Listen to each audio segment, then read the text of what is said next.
Hi, I'm Michelle Begue with a look at what's happening in Latin America now. But first, our news trivia. What country in Latin America was the first in the world to give constitutional rights to nature?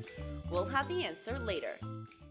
This week, we're following the commotion surrounding the extradition of Colombian businessman Alex Saab from Cape Verde to the U.S.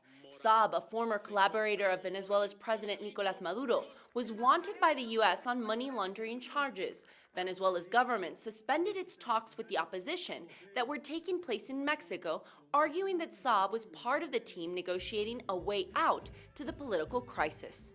And Brazil passed a grim milestone of 600,000 deaths due to COVID-19. With this count, the country ranks second in the world behind the United States for most lives lost due to the coronavirus.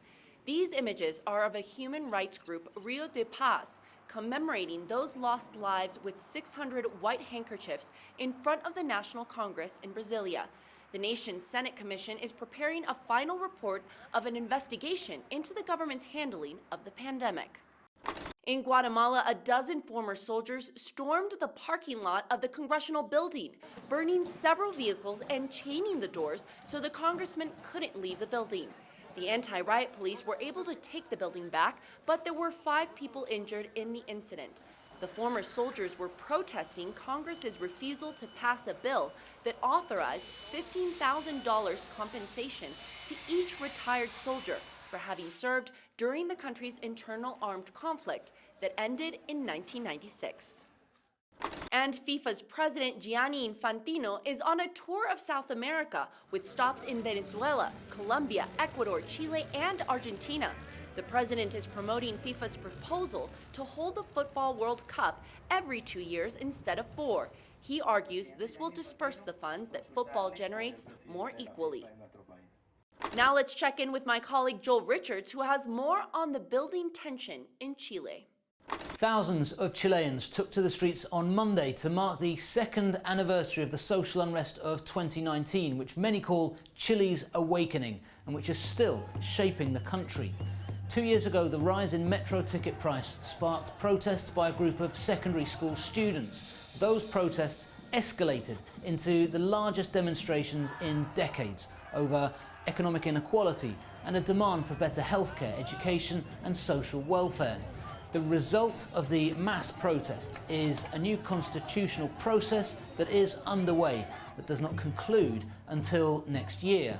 Another result is a shifting political map in Chile. Next month sees presidential elections.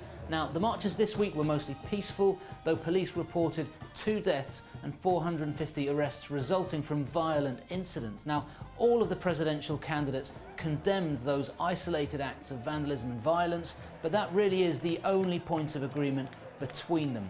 The current frontrunners include 35-year-old leftist Gabriel Boric and the right-wing José Antonio Cast.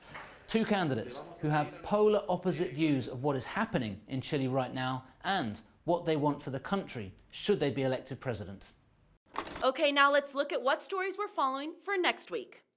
First, Ecuador's president has declared a state of emergency over the country's crime wave. Guillermo Lasso mandated a 60-day state of emergency, deploying 3,600 soldiers to help patrol the streets and the country's 65 prisons.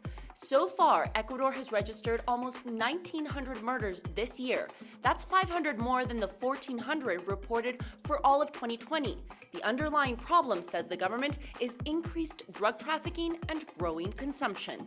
And second, the weather pattern known as La Niña has arrived and will be sticking around, according to experts. In Latin America, La Niña manifests in 2 different ways. In Peru, Bolivia, south of Brazil, and Argentina and Chile, it brings drought, while in Colombia, Ecuador, and the northern part of Brazil, it unleashes intense rainfall that can cause floods. And third, we'll be following the case of journalist Ginette Bedoya, who won a legal battle in the Inter-American Court of Human Rights. The court ruled that the Colombian state was responsible for the journalist's abduction, rape, and torture back in 2000.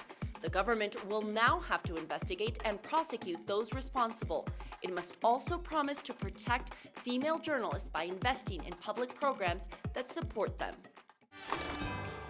And now the answer to the news trivia. The answer is A. In 2008, Ecuador ratified its new constitution, and in it, the country recognized the rights of nature in its legal document. By doing so, Ecuador became the first country in the world to shift the paradigm. With this in mind, citizens continue to fight for environmental rights, like this weekend, when indigenous groups protested against the expansion of oil exploitation in the Amazon. And that's it for this week. We'll see you again soon on Latin America Now.